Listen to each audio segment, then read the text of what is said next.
नमस्कार, news update में आप सभी का स्वागत है। मैं हूं आपके साथ मधु पोपटानी। रुक करते हैं खबरों का, जहां उधम सिंह नगर जिले के एसएसपी मणिकांत मिश्रा ने राज्य स्थापना दिवस पर प्रदेशवासियों को शुभकामनाएं दी। पुलिस लाइन में प्रतीक्षा कर रहे दरोगाओं को चौकी थाने में तैनाती मिली है। एसओजी की तैनाती को लेकर दरोगा को तत्काल चार्ज लेने के निर्देश मिले हैं।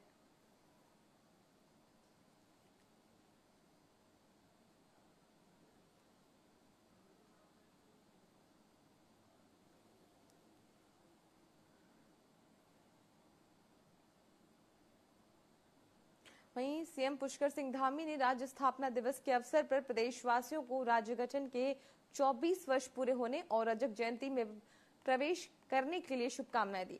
अपने संबोधन में सीएम धामी ने कहा कि राज्य में 50 और उससे अधिक जनसंख्या वाले सभी गांवों को 2030 तक सड़क मार्ग से जोड़ा जाएगा। साथ ही सड़क दुर्घटनाओं की प्रभावी रोकथाम के लिए विभिन्न विभागों के साथ लेकर एक समग्र नीति बनाई जाएगी। वहीं सीएम धामी ने पूर्व पीएम स्वर्गीय अटल बिहारी वाजपेयी को याद करते हुए कहा कि अटल जी के शासनकाल में ही उत्तराखंड राज्य की स्थापना का सपना साकार हुआ और अब उत्तराखंड राज्य आज प्रधानमंत्री नरेंद्र मोदी के नेतृत्व में देश का एक अग्रणी राज्य बनने की ओर अग्रसर है।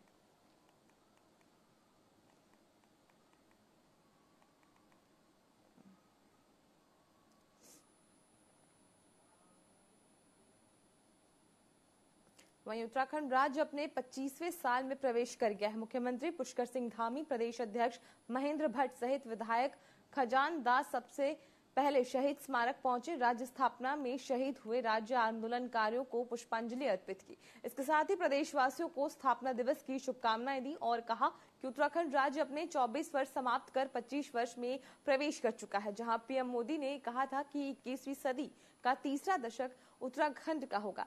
इसी को आगे बढ़ाते हुए हम उत्तराखंड को देश के अव्वल राज्यों में श्रेणी में लाकर खड़ा करेंगे।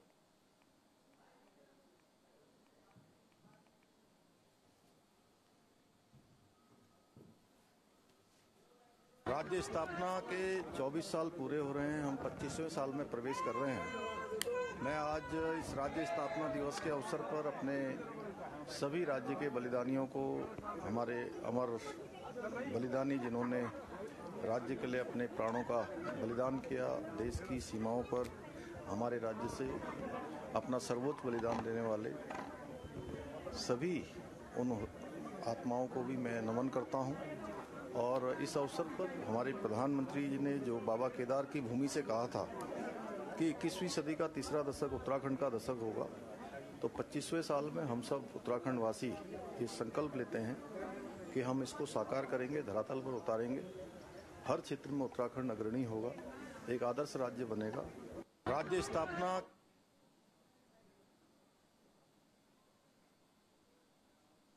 उत्तराखंड राज्य स्थापना दिवस के 24 वर्ष पूरे होने पर रुड़की विधायक प्रदीप बत्रा ने सिविल अस्पताल पहुंचकर मरीजों को फल वितरित किए।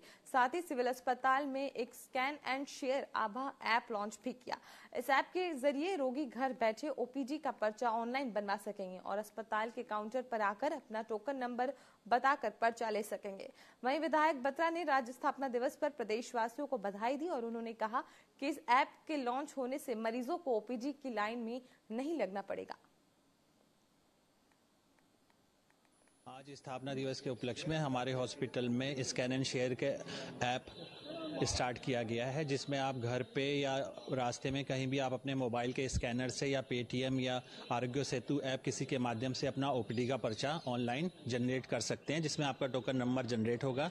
जैसे ही आप हॉस्पिटल आएंगे, रिसेप्शन पे आप अपना टोकन नंबर बताएंगे तो आपको आपका पर्चा ओपीडी स्लिप उपलब्ध करा दी जाएगी, जिससे कि आप अपने जिस डॉक्टर को दिखाना है उसको दिखा सकते हैं। स्थापना दिवस के अवसर पर सबसे पहले मैं सभी क्षेत्रवासियों को राज्य स्थापना दिवस की शुभकामनाएं देता हूं, बधाई देता हूं।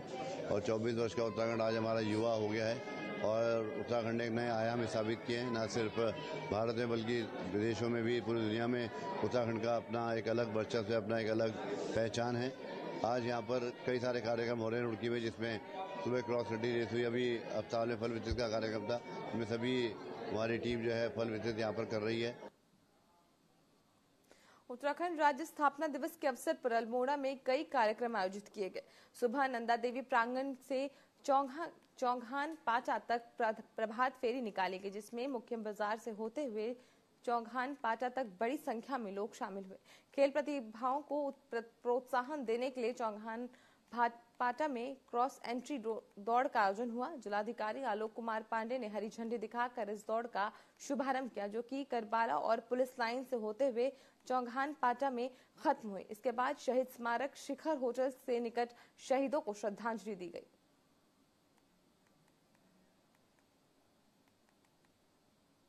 उत्तराखंड राज्य के निवासियों और अल्मोड़ा जनपद के निवासियों को राज्य स्थापना दिवस की बधाई। और आज ये कार्यक्रम शुरू हुआ है प्रातःकाल से, प्रभात फेरियों का, मैराथन दौड़ का, साफ स्वच्छता का और किशोरी बालिका गृह जो हमारे विकलांग बच्चों का बालिका गृह है। हम लोग ये कार्यक्रम बहुत सादगी से मना रहे हैं क्योंकि एक बस दुर्घटना हो गई थी और प्रातःकाल से सब कार्यक्रम शुरू हुए हैं। और पुनः राज्य स्थापना दिवस की ढेर सारी बधाई। कुमाऊं यूनिवर्सिटी जहां लगातार अवैध नियुक्तियों को लेकर नए खुलासे हो रहे हैं, वहीं वीसी प्रोफेसर दीवान सिंह रावत दोषियों पर कार्रवाई करने की जगह अपने खासा रिश्तेदारों की सलाह पर मनमानी ढंग से डिसीजन ले रहे हैं, जिससे यूनिवर्सिटी में उथल पुथल का माहौल पैदा हो गया है। रजिस्ट्रार के आने से पहले 36 कर्मचारी इधर से उधर। कुलपति दीवान सिंह रावत की चल रही मनमानी, भाई को बना दिया एजुकेशनल एस्टेब्लिशमेंट का इंचार्ज।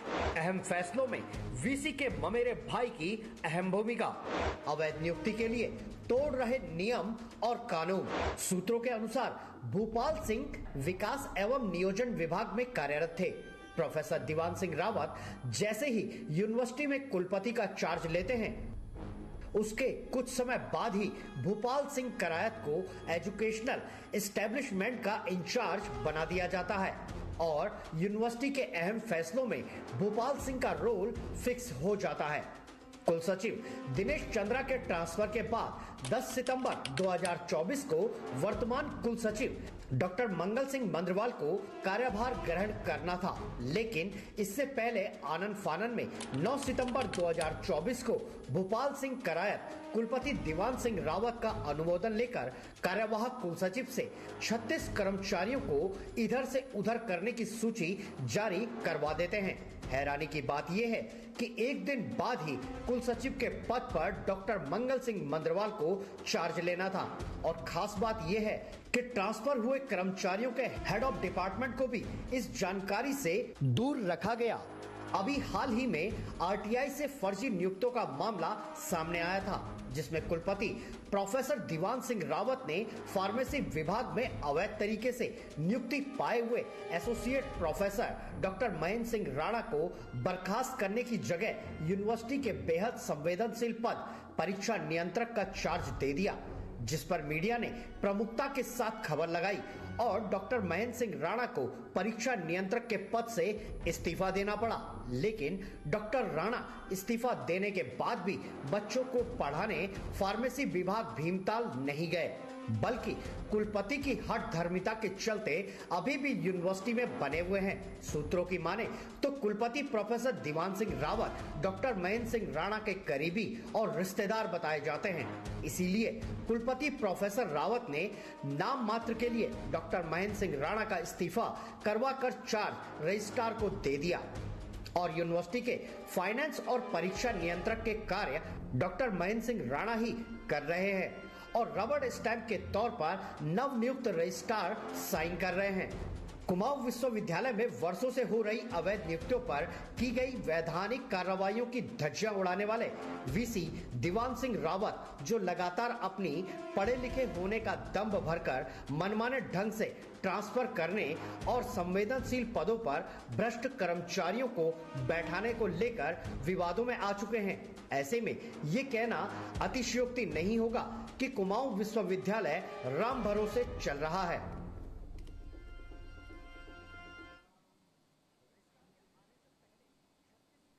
कुछ दिन पहले रामनगर के कॉबोर टाइगर रिजर्व से सटे शिवलालपुरा पांडे गांव में भूमाफियाओं ने फलदार पट्टी में 180 हरे पेड़ों को काटकर अवैध कॉलोनी का निर्माण कर दिया था। मामला हाईलाइट होने पर डीएम नैनीताल ने जांच के आदेश दिए, जिस पर एसडीएम राहुल शाह ने पूरे प्रकरण की जांच की, जिसके बाद डीएम वंदना सिंह ने उक्त प्रकरण पर कार्रवाई करते हुए अवैध कॉलोनी की खरीदी फरोख्त पर रोक लगा दी और फल पट्टी के पेड़ों को दोबारा बहाल करने के आदेश दिए। मामले के अनुसार रामनगर में काशीपुर रामनगर हाईवे से सटे शिवलालपुर पांडे गांव में 5 एकड़ जमीन जो कि अशोक कुमार और अजीत कुमार के नाम दर्ज है और कॉर्बेट टाइगर रिजर्व से महज 2 किलोमीटर की दूरी पर स्थित है। भूमाफियाओं ने अवैध कॉलोनी काटने की नियत से इसमें लगे 180 से अधिक फलदार पेड़ों को नष्ट कर दिया और अवैध कॉलोनी का निर्माण शुरू कर दिया, जिस पर ग्राम प्रधान पट्टी संजय कुमार और अन्य लोगों से शिकायत पर वन विभाग ने केवल 40 पेड़ों पर 2 लाख की पेनल्टी लगाकर मामले को रफा दफा कर दिया। मामला हाईलाइट होने पर डीएम नैनीताल वंदना सिंह ने एसडीएम को जांच करने और वन विभाग को दोषियों पर कार्रवाई करने के आदेश दिए थे, जिसके बाद एसडीएम राहुल शाह की जांच के आधार पर डीएम वंदना सिंह ने अवैध कॉलोनी पर रोक लगाने और फल पट्टी को दोबारा बहाल करने के आदेश दे दिए। रामनगर से 2-3 मामले फलपट्टी संरक्षण अधिनियम के अंतर्गत रिपोर्ट्स वगैरह प्राप्त हुई हैं, जिसमें फलपट्टी एरिया में पेड़ों को काटे जाने की शिकायतें हैं। एसडीएम ने अपनी जो प्रारंभिक जांच है वो करके भेजा है, उसकी रिपोर्ट आ गई है। मेरे कोर्ट से उसमें जो संबंधित व्यक्ति हैं उनको नोटिस जारी कर दिए गए हैं। यदि सुनवाई के लिए नोटिस की नियत अवधि में संबंधित व्यक्ति उपस्थित नहीं होते हैं तो फिर आगे जो भी अधिनियम की धारा 8 के अंतर्गत जो भी कार्रवाई होती है वो करी जाएगी और साथ में उद्यान विभाग को और फॉरेस्ट डिपार्टमेंट को भी इसमें क्योंकि काफ़ी ज़्यादा मात्रा में पेड़ों को काटे जाने की घटना सामने आई है तो इसमें एफआईआर दर्ज कराने के लिए ऑर्डर करे जा रहा है। रामनगर और आसपास के क्षेत्र में भूमाफियाओं के हौसले इतने बुलंद हैं कि उन्होंने कॉर्बेट से महज 2 किलोमीटर के दायरे में 180 फलदार हरे पेड़ों को काट दिया और स्थानीयों के विरोध करने पर वन विभाग और उद्यान विभाग ने कार्रवाई करने की जगह लिपापोती कर मामले को ही रफा दफा कर दिया। उत्तराखंड में लगातार अवैध कॉलोनी को बनाने के लिए फलदार पट्टियों को नष्ट करने के मामले सामने आते जा रहे हैं। कुछ मामले जो प्रशासन की नजर में नहीं आ पाते हैं और कुछ मामलों में तो प्रशासन ही लिप्त पाया जाता है। ऐसे में वो दिन दूर नहीं जब रामनगर के ग्रीन बेल्ट में भी नैनीताल की तरह कंक्रीट के जंगल दिखेंगे। Bureau report. वहीं रामनगर में कोतवाली पुलिस और प्रशासन ने संयुक्त रूप से नशेड़ियों के खिलाफ बड़ी कार्रवाई की है। एंटी रोमियो अभियान के तहत कार्रवाई करते हुए 69 नशेड़ियों को गिरफ्तार किया गया है। साथ ही एक कार और 5 बाइक को पकड़कर उसे सीज करने की कार्रवाई भी की गई है। यह अभियान अपर पुलिस अधीक्षक प्रकाश चंद्र आर्य के नेतृत्व में ग्राम टेढ़ा road, Ranikhet road, Kosi road, barrage और ग्राम पुछड़ी क्षेत्र में चलाया गया।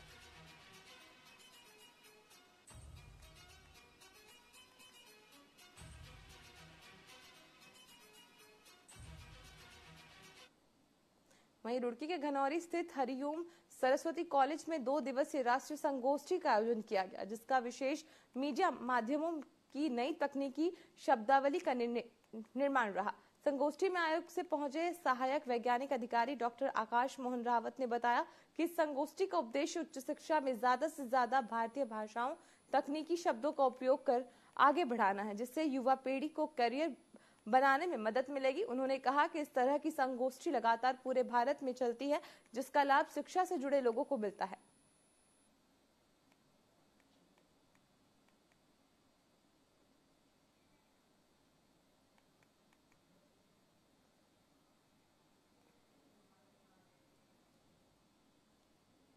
धनौरी में जिसमें जिसका आयोजन वैज्ञानिक तथा तकनीकी शब्दावली आयोग द्वारा किया जा रहा है। वैज्ञानिक तथा तकनीकी शब्दावली आयोग शिक्षा मंत्रालय भारत सरकार के अंतर्गत एक स्थायी निकाय है जो उच्च शिक्षा में तथा स्कूली शिक्षा में वैज्ञानिक तथा तकनीकी शब्दावली का निर्माण और प्रचार प्रसार करता है। ये केंद्रीय तकनीकी शब्दावली आयोग है कि जो विज्ञान के तमाम जो विधाएं हैं, जो विषय हैं, तो उनसे जुड़ी तकनीकी शब्दों को एक शब्दकोश तैयार करना, उसको जनता तक पहुंचाना। हमारे यहाँ पर जो एनईपी की नई शिक्षा नीति आई है उसके अनुसार बीए पंचम सेमेस्टर में जो वैज्ञानिक तकनीकी शब्दावली आयोग है, इनका एक प्रोजेक्ट वर्क लगाया गया है। उसी को देखते हुए हमारे जितने नेशनल लेवल पर हमारे प्राध्यापक हैं उन सबको यहाँ आमंत्रित किया गया है ताकि वह अपने बच्चों को नई नई जानकारियां दे सके। तो उसके लिए हमारे मध्य में जो वैज्ञानिक तथा तकनीकी शब्दावली आयोग के डायरेक्टर हैं, तो उन सर का यहाँ पर व्याख्यान हुआ है। धनौरी। वहीं मसूरी में साइकिल रिक्शा की जगह गोल्फ कोर्ट या फिर टीआरओटी इलेक्ट्रिक टेम्पो चलाए जाने को लेकर जिला प्रशासन पहल कर रही है। मसूरी नगर पालिका परिषद, परिवहन विभाग और मसूरी पुलिस ने मसूरी के 2 किलोमीटर के मॉल रोड में टीआरओटी इलेक्ट्रिक टेम्पो का ट्रायल किया। मसूरी कोतवाल अरविंद चौधरी, एआरओटी राजेंद्र वटारिया और अधिशासी अधिकारी तनवीर सिंह इलेक्ट्रिक टेम्पो में बैठकर मॉल रोड पर चले। बता दें कि नगर पालिका परिषद मसूरी में 121 साइकिल रिक्शा पंजीकृत है।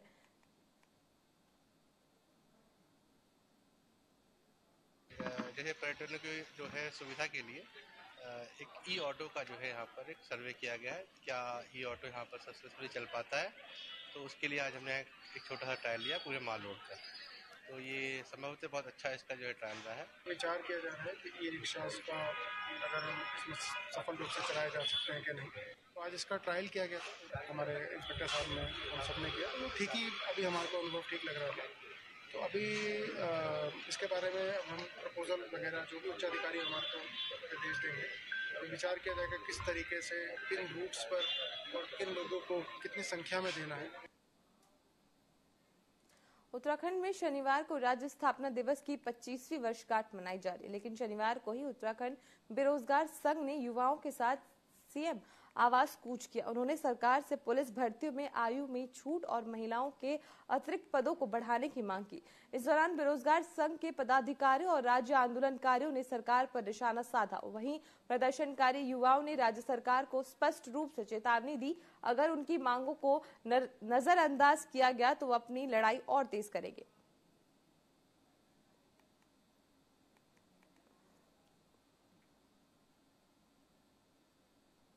हमने लगातार पिछले 1.5 साल से संघर्ष कर रहे हैं। इन 1.5 सालों में हमने इस भर्ती के लिए, खासकर उत्तराखंड पुलिस कांस्टेबल भर्ती में उम्र सीमा बढ़ाने को लेकर पिछले 1.5 साल से संघर्ष किया था। रैलियां की, प्रदर्शन किया, अनशन किया, टंकी पर तक चल गए, लेकिन अब तक जो है पुष्कर सिंह धामी के कानों पर जूं नहीं रही। मुझे सबसे दुखद ये लगता है कि माननीय मुख्यमंत्री जी के पास जब हम गए तो उन्होंने हमें आश्वासन भी दिया। उन्होंने सचिव से भी कहा कि इस फाइल पर आप देखिए, इस पर आप फैसला लीजिए, लेकिन मुख्यमंत्री के कहने के बावजूद भी अब तक जो है हमारी मांगे पूरी नहीं हुई है। इतने दुर्भाग्य की बात है कि 25 वर्ष के युवा को 25 वर्ष के उत्तराखंड में एक पुलिस जैसी मामले भर्ती में अगर आवेदन का मौका नहीं मिल पा रहा है, हमारी बहनों को पुलिस में आवेदन करने का मौका नहीं मिल पा रहा है, ये बड़ी दुर्भाग्यपूर्ण स्थिति है। मुख्यमंत्री जी विभिन्न मंचों पर आज बड़े बड़े भाषण दे रहे हैं राज्य स्थापना दिवस के मौके पर, लेकिन बड़े शर्म की बात है कि राज्य स्थापना दिवस के अवसर पर प्रदेश का बेरोजगार युवा 25 वर्षीय युवा जो इस तरीके से यहाँ पर मांग कर रहा है पुलिस में आज सीमा बढ़ाने की, आज सीमा में छूट प्रदान करने के लिए, वो इस तरीके से गांधी पार्क में धूल मिट्टी में बैठने को मजबूर हुआ है। ये भ्रष्ट व्यवस्था को इन युवाओं ने अपने संघर्ष से उजागर किया है और यही ऐसा ही इन युवाओं ने जो आज जो भ्रष्टाचार है उसको उजागर करने के लिए करना है। बदले में मिल क्या रहा है? झूठे आरोप।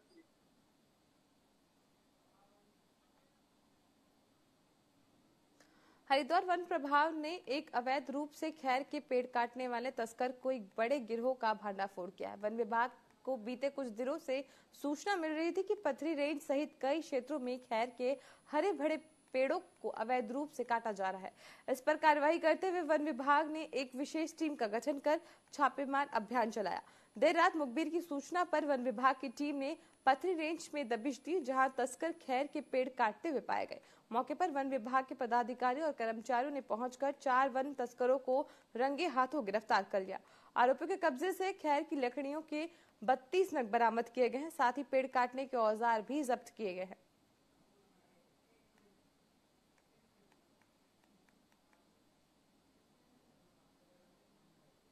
कल कल रात लगभग 3:15 बजे हमारी हरिद्वार रेंज की जो टीम थी उसको सूचना मिली मुखबिर के माध्यम से कि कुछ लोग जो हैं वो पथरी, हमारा जो आरक्षित वन क्षेत्र है उसमें पेड़ कटान के उद्देश्य से जो है जंगल में प्रवेश करे हैं। उन लोगों की जो है पहचान के लिए टीम को जो है तैनात किया गया और 4 लोगों को कल जो है हमारी टीम द्वारा गिरफ्तार किया गया है। इन 4 लोगों में से जो 2 अभियुक्त हैं वो यूपी मुजफ्फरनगर के निवासी हैं और 2 हरिद्वार के निवासी हैं। इसके साथ साथ 32 नग खैर के जो गिल्टे हैं उसको बरामद किया गया है और साथ ही साथ एक महिंद्रा बोलेरो पिकअप गाड़ी को भी जो है वो सीज किया गया है। वहीं राज्य स्थापना दिवस के अवसर पर संयुक्त संघर्ष समिति ने रामनगर के लखनपुर में प्रदेश सरकार के खिलाफ नारेबाजी और प्रदर्शन करते हुए धरना दिया। राज्य आंदोलनकारी की प्रभात ध्वनि से सरकार पर गंभीर आरोप लगाते हुए कहा कि पिछले 24 सालों से उत्तराखंड में सत्ता पर बैठने वाली कांग्रेस और भाजपा ने राज्य की अवधारणा को कुचलने का प्रयास किया। उन्होंने जनता की आवाज को दबाने का काम किया है। उन्होंने कहा कि आज उत्तराखंड में लोगों को शिक्षा और चिकित्सा जैसी मूलभूत सुविधाएं नहीं मिल पा रही हैं। अभी हमने देखा कि मोरचूला के अंदर जो 36 लोगों की जो हत्या हुई है वो पूरा घोर प्रशासन की लापरवाही के कारण हुई है। क्योंकि यदि शासन प्रशासन व्यवस्था ही करता, लोगों को आने जाने के लिए बस सेवाओं को बढ़ाता, टैक्सी की सेवा को बढ़ाता, तो संभवतः लोगों को इस तरह दुर्घटना में नहीं मारे जाते। पहाड़ में तो छोड़ो, जब रामनगर में आ रहे हैं यहाँ पर सुविधा नहीं है, हल्द्वानी के अंदर सुविधा नहीं है, तो ये बड़ा दुर्भाग्य है। ये उत्तराखंड राज्य हमने इसलिए नहीं बनाया था कि यहाँ पर भ्रष्ट नौकरशाह जो हमारे विधायक हैं और जो सरकार में मंत्री बैठे हैं, मुख्यमंत्री बैठे, उनके एहतिया के लिए नहीं बनाया।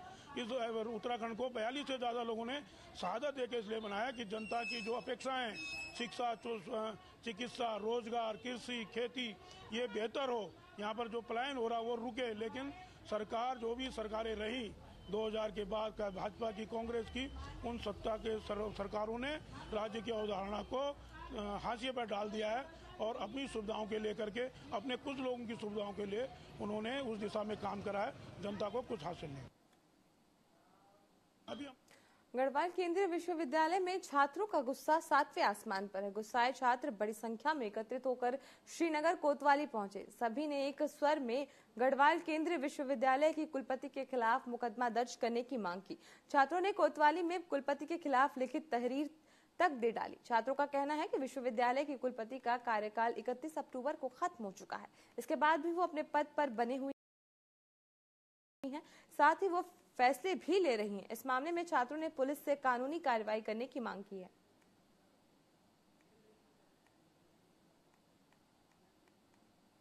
जो हमारी कुलपति जी हैं उनका कार्यकाल समाप्त हो चुका है कानूनी तौर पर, और अब वो अनऑफिशियली तरीके से अपनी सीट पर बैठी हैं, जो कि सरासर गलत है। अगर ये कोई छोटी चीज़ होती, मतलब कोई स्कूल लेवल का सवाल होता, तो हम टाल सकते थे, बट ये एक सेंट्रल यूनिवर्सिटी का सवाल है। जो उनका हक है वो अब उन्होंने अपना हक कंप्लीट कर चुका है, तो अब उनके कोई हक नहीं बनता उस कुर्सी पे बैठने का। उनका कोई हक नहीं बनता है अब वहाँ से कोई रूल पास करने का, कुछ भी पास करने का। अपना कार्यकाल पूर्ण होने के बाद भी गढ़वाल केंद्रीय विश्वविद्यालय में जो अपने कुलपति की पद पर अपने आप को पदेन मान रही हैं, जबकि उनका रिटायरमेंट हो चुका है, और अभी तक गढ़वाल केंद्रीय विश्वविद्यालय में फैसले ले रही हैं, जबकि वो कुलपति है नहीं। और मैं मानता हूं कि बिना विजिटर के अभी तक विजिटर का कोई आदेश नहीं है और वो अपनी चेयर को छोड़ने के लिए बिल्कुल राजी नहीं है। हम ये चाहते हैं कि गढ़वाल केंद्रीय विश्वविद्यालय में अगर जब वो कुलपति पद पर पदेन नहीं है, तो वो विश्वविद्यालय के कई फैसले कैसे ले सकती हैं? कई फैसले लेने के लिए वो सक्षम है ही नहीं। तो हम आज इसी संदर्भ में कोतवाली श्रीनगर और एसडीएम और डीएम साहब के लिए भी हमने एक लेटर देने की वो रखी है। रुड़की के मंगलोरी कोतवाली क्षेत्र के लोढ़ोरा में एक कॉस्मेटिक की दुकान में भीषण आग लगी। आग लगने से आसपास के क्षेत्र में हड़कंप मच गया, जिसके बाद घटना की जानकारी दमकल विभाग को दी गई। सूचना पर पहुंची दमकल विभाग की टीम मौके पर पहुंची और लोगों की मदद से आग पर काबू पाया गया। हालांकि आग लगने से दुकान में रखा सारा सामान जलकर राख हो गया। दमकल विभाग की टीम आग लगने के कारणों का पता लगाने में जुटी है।